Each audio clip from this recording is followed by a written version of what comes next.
So, you open Google Chrome on your phone, you're rushing to buy tickets to a concert that all your friends are going to. Picture yourself now, crowd surfing to the front, being invited onto the stage, backstage the world tour, and before you know it, you're dancing in Tokyo. Wait, what? 3 tickets left? It's a good thing your saved payment details autofill quickly and securely. There's no place like Chrome. Download Google Chrome on your phone. This episode of the podcast is sponsored by Royal Cymbals. At Royal Cymbals, they're taking the 400-year-old tradition of cymbal making into the future. If you can think it, they can make it. And whether you play the drums in your basement or on the world's biggest stages, they'll help you craft your sound. Utilizing their combined 50 years of cymbal sound expertise, they'll take your sound ideas and create an instrument that you'll love. Within their lines of Royal Cymbals, it includes custom-made cymbal craftsman cymbals, and they offer a full range of sound colors. They can even modify your current cymbals to better fit your needs. Royal Cymbals was born out of the need to create the best sounding instruments for drummers with a wide range of sound needs. Over the last few decades, owners Paul Francis and Sarah Hagen have worked together along with the world's greatest drummers to create many of the modern cymbal sounds that you hear in live music and on countless recordings. And they're continuing to do it into the future with Royal Cymbals. Check them out online at royalcymbals.com.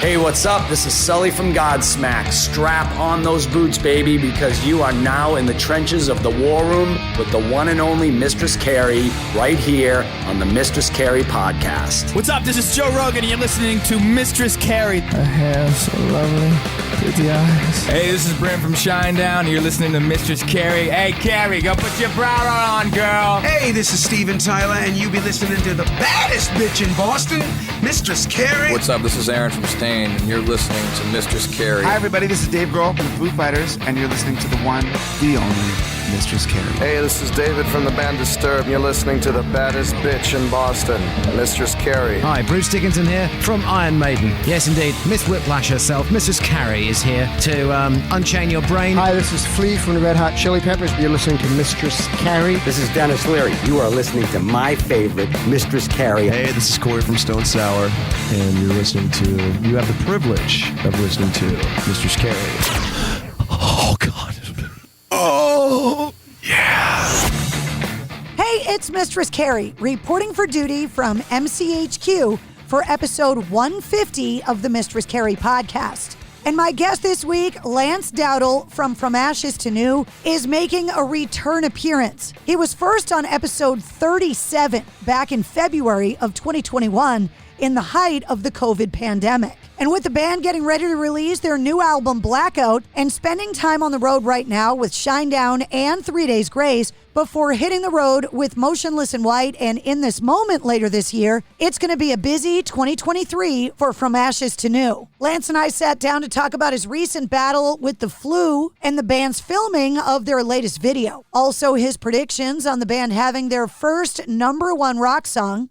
We also talked about COVID and the Retaliators horror film. We talked about the possibility of him starting an acting career and his pet cats, about the band's new album being available on cassette, and what an amazing time 2023 is for rock bands. We also talked about bands like Ghost and Avenged Sevenfold, the band's cover of Mariah Carey's famous Christmas song, his love of K-pop, the Teenage Mutant Ninja Turtles, Halloween, and so much more. So allow me to reintroduce you to Lance Dowdle from Ashes to New. What's up, Lance? Thanks for coming back on the show. I'm alive. You are alive. Congratulations. I didn't know if I was going to make it.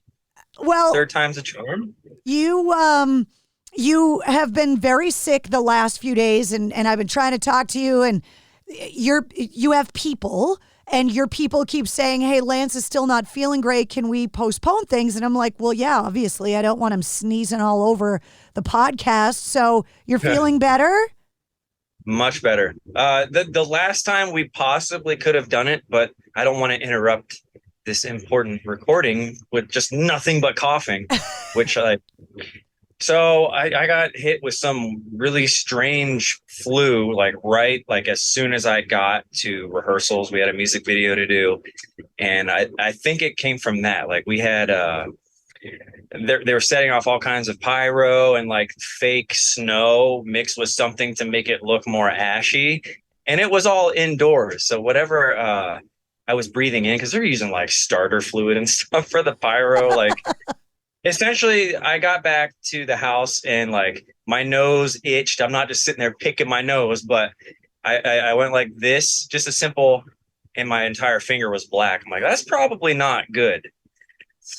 Yeah, probably not. And lo and behold, like 2 days later, like I got hit with the flu so bad. I took a COVID test. That was negative. All right, like, okay, ruled that out. But like, it was nasty for like a good week of rehearsal. And I'm the only one.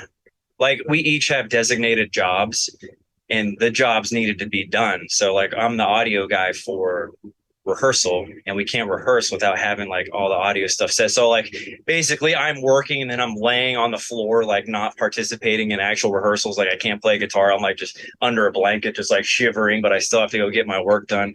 So there wasn't really a lot of rest time outside of me just laying on the floor.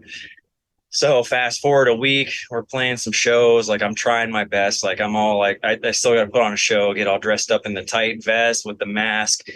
And that was rough because like the flu symptoms started to go away, but then it left me with like the most nasty bronchitis ever. Like I had to call and get some antibiotic because they thought that it was a bacterial version of it because I was coughing up blood in my mucus and it was real bad. So today is actually the first day I've woken up without having to cough. Well, that's good. I can still feel it. It's still there, but like usually the first thing I do when I wake up is just have like a 10-minute coughing fit. And I didn't have that today. So that's a good thing. Well, you're not the first person to discuss their bloody mucus on my show, so it's totally fine. Yeah. All right. And it goes to show you how much things have changed. You and I had to look it up. You and I sat down in February of 2021, like during the height of all of the craziness. You guys were locked down. You were writing an album. And now fast forward a little more than 2 years later, and now you're finally sick, but you're back out on the road and things are good and it's not COVID. So that's good. That is weird because I'm the one that never gets sick. I was the only one that didn't get COVID. I didn't get it either. Wait, you never got it? I never got it. Everyone else did, and I didn't. I don't know. Now, I'm totally open to the possibility that I got it and didn't know I had it because I was only testing when I got exposed or when I needed to travel, but I wasn't testing like every day. So I'm open to the possibility that I got it and just felt no ramifications from it. But like my mom and my sister got it. I took care of them. Like I was definitely around it and never got sick. So maybe you and I are like the genetic mutants. Maybe we should be the ones they're testing. Right. Everyone makes that joke that I'm the one that never gets sick, and I'm the first one that got sick this tour. Nobody else got it, thank God. They say that 10% of the people 100 years ago were naturally immune to the plague.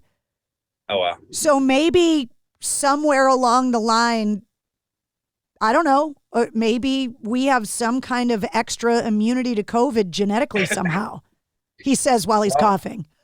Right. I can tell you that I'm definitely not immune to breathing in ether all day. And people think rock and roll is not... that's what did it. They say that rock and roll is not dangerous. And look at you putting your health on the line for a badass music video.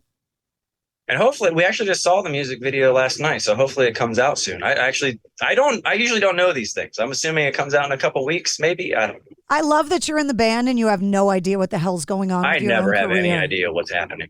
I just show up.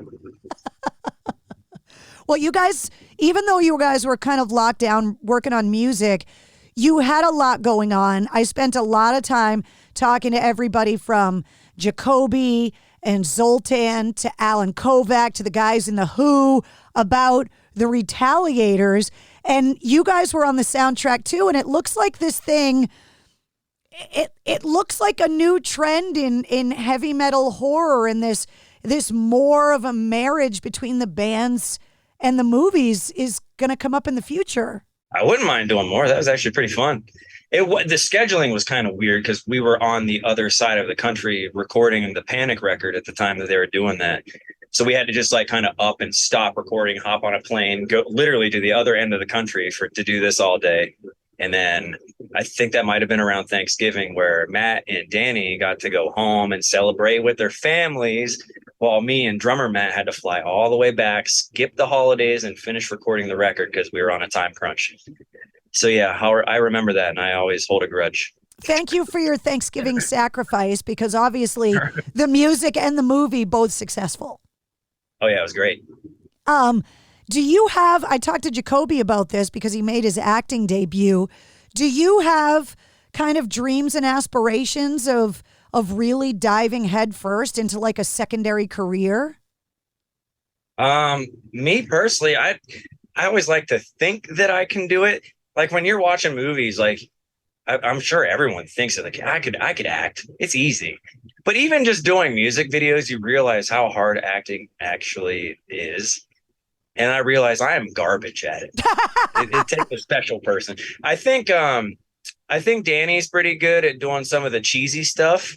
And I think Matt would be a pretty good actor. I think he could do it. I don't think I could do it though. I think the hard things for me would be crying on cue, because that's not easy. And then having to fake being attracted and having sex with someone that you either hate or think is not attractive. Ooh. Yeah, exactly. Ooh, yeah, it seems like it would just be so uncomfortable. And I don't know if there's enough tequila on the planet to tackle something like that. I guess for me personally, I don't know, maybe it's just because like of my more stoic personality. Like you said about crying, I don't cry ever. Really? I'm that weirdo that like, I don't know, maybe I'm just a messed up person. I don't know. The only time that I ever cry is like if I see an animal on the side of the road that got killed or something. Like I'm so weird. Like when I watch like deaths in movies and stuff, like it doesn't faze me at all. But the second like an animal was hurt or something, that's the only time. Other than that, like it's so weird to say, but I could laugh at a funeral, even though it's messed up. And I don't really feel that way, but you would never catch me crying at a funeral. Well, gallows humor, my sister and I have that. And anytime we have to go to a funeral, we always joke we're going to put the fun in funeral. Gallows humor is definitely a coping mechanism for grief. But I agree that, like, as soon as I hear Sarah McLachlan, all I can think about is, like, Shelter Dogs, and I want to cry. Yep. That bitch, she's made us all cry late at night. But, like, I'm the kind of person that I cry all the time, especially when I'm mad. Like, I tell my husband, if you see a tear welling up in the corner of my eye, that's the tea kettle whistling. Get out of the room because things are about to get real. And I am the total opposite. Like, nothing ever changes here. I always keep my composure.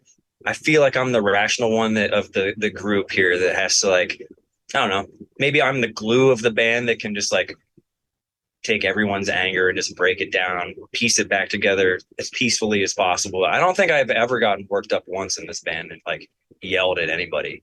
I just don't think I have it in me.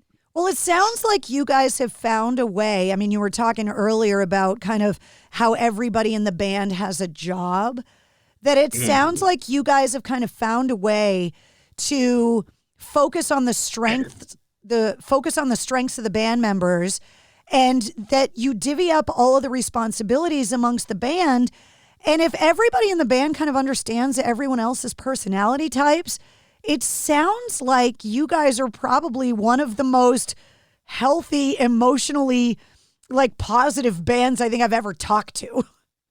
Yeah. I don't really think you'll ever I don't think we would ever actually put out any sort of negative energy, or like even to tell a story. Like our story is always about overcoming all the positive vibes, like positive affirmation for people who are down on their luck. And, you know, we want to see people succeed. Obviously we all go through the complete flip side of that. Like almost every day of my life is some crazy story. I'm like, oh God, how am I going to deal with this? And like, life's over. But like, the public will never see that from us. So, you got to keep it in the family. That's right. I ask bands a lot if they think it's harder to keep a band together or to keep a marriage together. I've never had anybody say that a marriage is harder, because they always say that the band members, it's like a plural marriage, that you're not just juggling a spouse, you're juggling multiple spouses and then their legitimate spouses and their kids, and it's a lot more convoluted. Yep. Every decision on even just the tiniest thing, whether it's I handle a lot of the merch stuff. So even if it's as simple as just one particular color on one particular part of a shirt has to go down the line of, what do you think about this? What do you think about it? Do you like it? Like, everybody has to be included in everything at all times. We all approve everything. So yeah, it's definitely a marriage. No one gets left out of anything. I have to do that stuff for myself too. And it's usually just, is this shade of purple the right one? Did this dress make my butt look big today? Now, you guys have new music coming out. One of the things that bands are doing, which I can't believe because I was around to deal with it the first time. Are you releasing cassettes? I think this is our first time. I've been wanting to do this for a long time. Like, a lot of, I listen to a lot of weird stuff. It's like not in this world. Oh, in the world, but not in the rock world. Yeah. It's like a lot of new age 80s synth rave bands and stuff. They've been doing that forever. And as soon as I saw that, I'm like, we should totally hop on that somehow. I'm glad it happened. I didn't think it would. Neither did I, because I lived through it the first time. And I was just like, I can't believe that people are bringing these things back. And since you handle the band's merch, I wanted to give you this idea. I've brought it up with bands so many times. Nobody stole the idea from me. So I said, screw it. I'm going to do it myself. I have official Mistress Carrie cassette rewinder pencils. From ashes to new, better release pencils to come with your cassettes, because for anybody that wasn't around the first time that cassettes came out, you're going to need it. Get a nice big FATN, be kind, please rewind. Yes. Yeah. Exactly. You never know when you're going to need a pencil around. Yeah. You and I spent a lot of time talking about kind of the craziness of the world a couple years ago during the height of the lockdown. I mean, it was February of 2021. Like, nobody knew what the hell was going on. And we're in a point now where it's amazing that bands are out on the road, but we're also experiencing, I think, a renaissance in rock and roll. This tidal wave of music, because you guys all, as bands, had time off for the first time in your careers that much to kind of sit around and be creative and whatever. Bands have had to fall on one side of the wall or the other. They're going to reflect the craziness of the last few years and have that come out in the music, or they're going to be an escape from it and completely avoid it with the music that they're making. So what's the band's mindset when it comes to it? What side of the fence are you guys on here? I think we're on the best side of the fence. I think that we have the best record we've ever done coming out. Like, this was honestly the best thing that could have happened for us.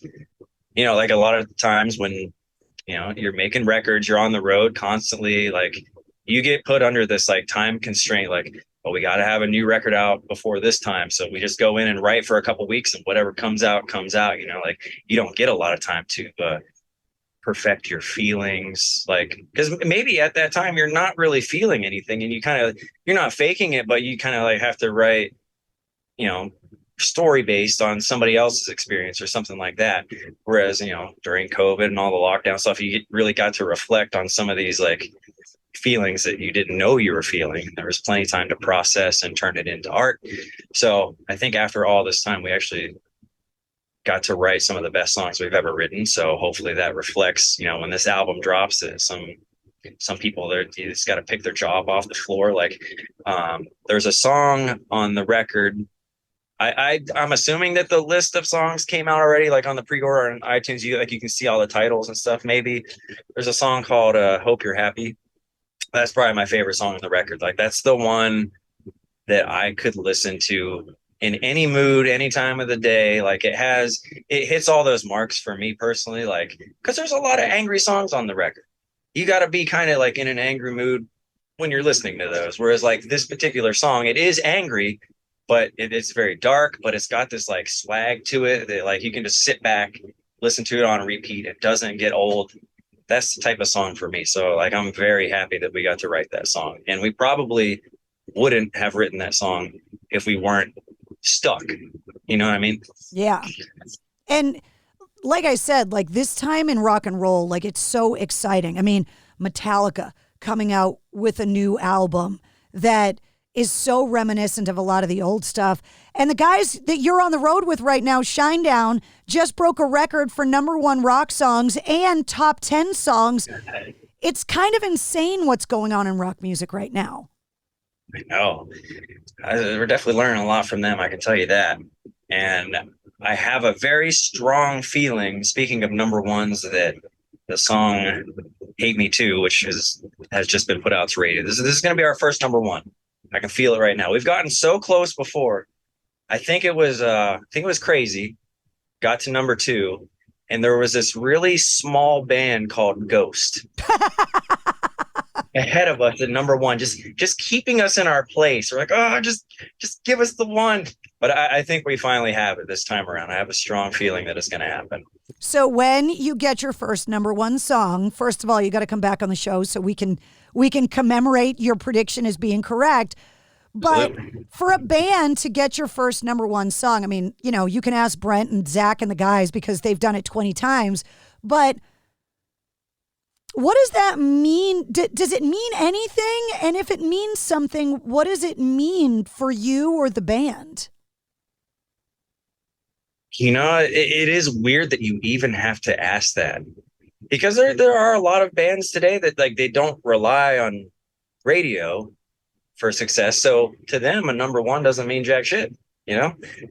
But like we were kind of raised, and we're still coming up. Like that's how most people know us, honestly. I think radio play is still very prevalent in our world. So, well, I hope so. It's what I do for a living. So I hope exactly. So for us, like, you know, me personally, I used to grow up having all these goals. Some of them have dropped down lower on the list. Like, you know, oh, I want to be in Guitar World magazine or something. That would be really sick. You know, like that's off to the side now, because I'm just more of like a songwriter than a guitar player, which is fine. But like as a unit, I think a #1 song is like, that'll never go away. We always want that achievement. We've gotten so close. We've got a taste of #2. And that was cool, but still, that's not #1.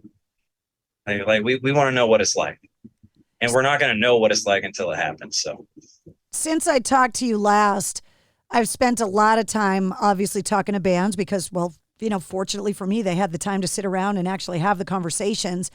And one of the things that I always talk about is the actual craft of songwriting, because it's something that I covet. I wish I could do it. I'm surrounded by so many amazing songwriters doing what I do, but even though I've tried, I just can't pull it off. So for you as a songwriter, as someone that wants to be known as a songwriter, who are like the Rushmore songwriters for you? The ones that you look at and say, okay, they're the amazing songwriters that you kind of aspire to master the craft like? I guess for me and Danny, it always boils back to Avenged Sevenfold. We admire them more like compositionally and how they structure their music and songs. Like obviously lyrically is different because they get to like write some off the wall shit. But like, yeah, structure and compositionally, I think Sinister Gates is one of the best musicians on the planet. Speaking I know of for the other bands guy, that are coming out with new records. Yes, I can't wait. I think I'm going to go both Matts. You know, obviously really love Linkin Park, Eminem. Like I know Eminem is his biggest influence for rap. Hobson and NF these days. But yeah, I think also songwriting wise for them, I'm going to say Linkin Park is like the bread and butter for like laying the foundation down and allowing us to do what we do. Other than that, like I said, I'm a weirdo. I search for influences like far outside of this. I have to ask the guys, I'm like, hey, what songs are big in our genre right now? Who should I be listening to? Because I don't listen to this stuff when I'm at home. So like I listen to K-pop, all kinds of Japanese rock. Can you explain the K-pop thing to me? Because I'm having a hard time wrapping my brain around it, to be perfectly honest. And I don't want to ask the question online because I don't want the BTS fans to come at me full force on Twitter. I think what you just mentioned is actually true. Like, it has a completely different fandom, and it's very interesting. Like, their fandoms are just the most appreciative. Like, BTS could just fart into a mic and they would get on their knees and be, oh my God, thank you for blessing me with this. It's crazy. But the whole world of K-pop is interesting to me. Like, yeah, some of the songs are pretty like cookie cutter pop.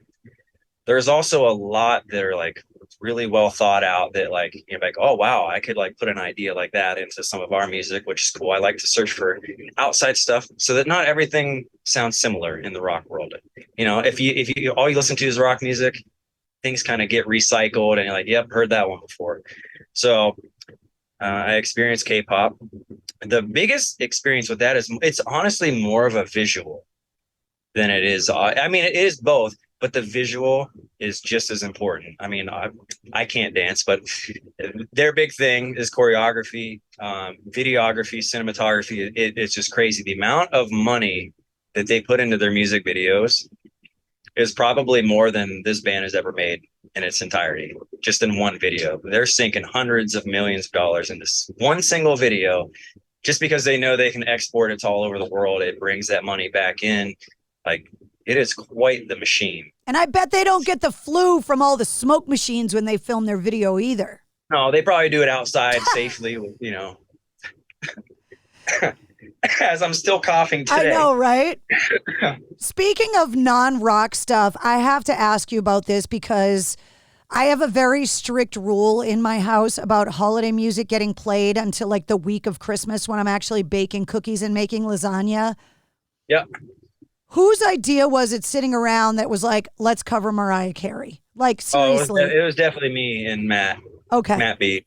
He called me and we're having a conversation about, like, it's time. We should probably do a little Christmas cover, do something fun for the fans. So, like, make a list. Let's start thinking about some stuff. So we don't like to be that band that picks the low-hanging fruit. We just don't like to do it. So our initial thoughts were like, all right, let's think about some Nightmare Before Christmas stuff. We're like, oh, well, I mean, I think Marilyn Manson and Korn might have already done a couple of these songs. So, okay, well, what about this? What about this classic? What about doing something more rap? Like Hobson has done like a Christmas thing before that sounded really cool. It was more like original than just a cover.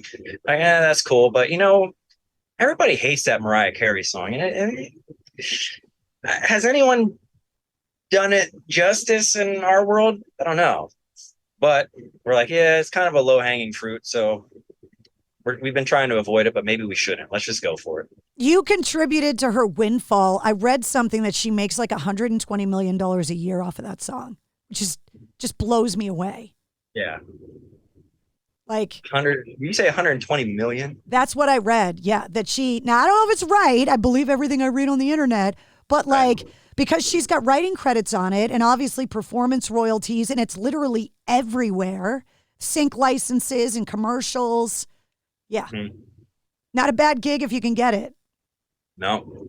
And I'm pretty sure that we did the right thing because it was literally like maybe 2 weeks later, the place that we recorded it, she went into that studio with our engineers. Like 2 weeks later, I forget why, because there's a big rehearsal facility next door that a lot of the big artists go to, and was getting ready for something, came in to record like a liner for something. And like, hey, one of our groups here just recorded your song and played it for her. She was just jamming out. She loved it. Well, if you get signed off by Mariah, you got to be doing something good because I hear like most successful women, she's difficult. Well, she loved it, so it had to have been meant to be. The last time you and I talked, we spent a lot of time talking about being holed up in our homes with our animals. Since I talked to you, I now call this the geezer question because I was joking around with Geezer Butler on the show when we were talking about all of the animal rescue charity work that he does. And he told me that he's got 13 cats and 5 dogs. And I was like, well, how do you keep them all straight? Like, how do you even come up with names? Geezer Butler dropped this nugget of brilliance on me, and it changed everything. He told me that him and his wife name all their animals after gangster rappers. Oh, wow. So now I have to ask everybody what their animals' names are because of Geezer Butler. And you and I never talked about the names of your cats. So you got to tell me now. Geezer question. All right. Well, okay. I have 4 cats. Our orange one is Toby. He's Tobiko, like from sushi. We have our 2 spooky boys. One's Azazel, and one is Alucard, which we call Beep because he doesn't make a meow. He just kind of beeps. And then our big fluffy Maine Coon looking one is Tormund, which is the wildling from Game of Thrones. See, there's always a story about where they come from. Always. Yep. My dog Wednesday just had her 5th birthday party, and I had a party for her and bought balloons because there's something wrong with me. Was she wearing a party hat? She had beads on because she wouldn't keep the hat on. Close enough, though. So tell me what's going on with the band after the Shinedown tour. You guys are out on the road with 3 Days Grace, and obviously the record's coming out this summer. So then what are the plans for the rest of the year? Rest of the year, let's see. We get home like May 29th, something like that. We have been discussing the idea of dropping a lot of money on good visuals. So we're potentially going to be making some really cool music videos. We want to make a music video for pretty much every song on the record. So we're trying to pick our favorites and really sink into those. Even if they're not radio singles, we want everything to be represented. So we might be shooting some videos for the first week of June. Then I think we finally get some time off after that for maybe like 2 or 3 weeks. And then we just picked up the tour with In This Moment and Motionless in White. So that will be the conclusion of our summer. I think that goes until the end of August, maybe something like that. Then after that, we may be looking to headline for late October, November, something like that. I think the record comes out mid-July. So pretty much just in time for that In This Moment tour. July 28th, if I'm correct. You got it. Yeah. So that'll get you into my favorite season of the year. And when you're out on the road with bands like In This Moment, Motionless in White, you get into the fall. Do you have a favorite Halloween memory? Because it's my favorite day of the year. From when you were a kid, like best costume you had as a kid? Oh my gosh. I mean, I was a pretty good Ninja Turtle, I won't lie. I mean, Donatello's my favorite. Obviously, purple's my favorite color, so I know you did your hair just for me. Yes, back in 1990. I did it just for you, and it's been this color ever since. Yeah. Aren't they coming out with a new Ninja Turtle movie, too, this year? Oh, I am so far removed. I think I saw the most recent one, like, a few years ago? But I haven't kept up with it since then. Yeah, my sister's a huge Ninja Turtle fan and dressed up as one of them as a kid for Halloween as well. So you are not alone with your pizza-loving hero and a half shell. Mm-hmm. Well, but you're telling me you did not. No, I didn't. My sister is the comic book Teenage Mutant Ninja Turtle fan. That was not my jam. So what were you dressing up as? I was a little bit of everything. I remember one year I dressed up as Groucho Marx. Okay. I went as a mummy once. My mom is a nurse and my dad was a paramedic, and they got all of the gauze and stuff from the hospital and wrapped me up. But Halloween is cold where you guys come from. So yes. Your parents always ruin Halloween, making you put a jacket over your costume.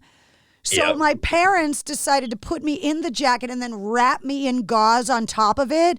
And I looked like the Michelin Man. I really didn't look like a mummy. I looked like the Michelin Man, which kind of ruined it. But I think the one I've talked about the most on the show is I dressed up like Elvira once when I was older. I can see that. Yeah. That one worked out pretty well.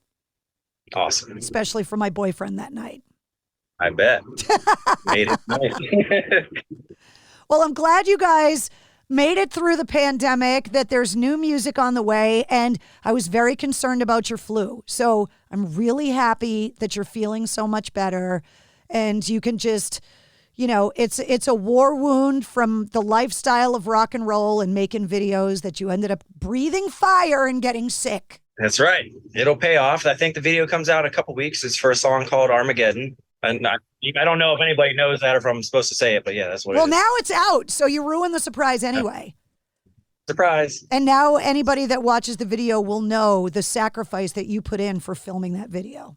Yep. I mean, they were lighting fire off like 24/7. And I think it might have mostly been the fake snow, whatever they were mixing it with to turn it to like ashy looking stuff. Yeah. Ugh, that was bad. Well, there's a lot of fire on the Shinedown tour, too. Those guys like their fire, so be careful around that stuff, too. I know. I think it was, it might have been the show before last. Like, I almost feel like Zach almost missed his cue of like one of the fireworks that comes up, because I'm pretty sure I saw it like curve up right behind his back. Like, he was so close to getting nailed. It's so dangerous. I mean, that famously happened to James Hetfield up in Montreal when they were on the tour with Guns N' Roses, and it caused the riot. I saw him like 5 days later, and his arm was still all in a cast, and the guitar tech was playing for him. So you got to be careful around the fire, man. Spinal Tap. Did nobody learn anything from Spinal Tap? Luckily, all we can afford right now is just our little like smoke shooters. So I think we're safe there. Yeah, you're safe. But when this record comes out and you get your number one song and you can afford the fire, be careful. Yeah. I think our next step is to hire somebody with a hairspray and a lighter to come up on stage. Now you're going old school Bon Jovi on me, dude, and I am so here for it. It was so good to see you. Hopefully I see you in the next couple of years. Yeah, well, right? I'll see you at some point this year. Yeah, you guys are going to be touring so much. I'll see you for sure. Are you coming out to anything or no? Yeah, we're actually going to see you at the beginning of the tour in Uncasville, Connecticut at the Mohegan Sun Arena on July 8th. And towards the end of the tour in Guilford, New Hampshire at the Bank of New Hampshire Pavilion on August 18th. So, yeah, we're going to be there. I will see you for sure. I think we were just at Bridgeport, Connecticut the other day. Isn't that like a 5-minute walk for you? Yeah, it's a little bit more than 5 minutes, but yeah. But I'm sure, all of the tours seem to be coming through, Mass or New Hampshire or, I'm up on the radio in Maine too. So you guys will be around for sure. Oh, like I said earlier, I am the worst with like paying attention to like schedules and stuff like that. Like, I know we have the tour. I know the dates and the cities are listed on it. I have not even looked at that yet. I really should probably like look at each date and be like, who's around here that's important that, I should be reaching out to. So maybe, is there a Boston on that tour? I don't know. But if there is, I'll call you. We'll figure it out, and I will be there when there is. Well, it was good to see you. Thank you so much for hanging out with me today. You as well. I can't wait for the next one. There he is, Lance Dowdle from Ashes to New. The new album, Blackout, set for release on July 28th. You can see him out on the road with 3 Days Grace and Shinedown right now. And starting on July 8th, they'll be hitting the road with In This Moment and Motionless in White. You can see him in New England on July 8th at the Mohegan Sun Arena and on August 18th at the Bank of New Hampshire Pavilion. You can get more information on the album and find Lance online, find From Ashes to New online, and you'll find all of my links as well. You'll also find the link to episode 37, Lance's first appearance on the podcast in 2021. And you can check out the link to this episode's corresponding playlist. I make a playlist for every full-length episode of the Mistress Carrie podcast that features all of my guest music and all the songs and artists that we discussed in the interview. If you liked what you heard, don't forget to like, follow, and share the Mistress Carrie podcast. New full-length episodes come out every Wednesday, plus every weekday you get the sit rep. All of your rock news, music headlines, and industry info boiled down to about 5 minutes. And you never know when we're going to release a bonus episode. You can also join me every Tuesday night live on my official Facebook page at 8:30 Eastern for my video show, Cocktails in the War Room. And you can listen to the Mistress Carrie radio show. Find the details on all that and more at mistresscarrie.com. The Mistress Carrie podcast, a proud member of the Pantheon Podcast Network.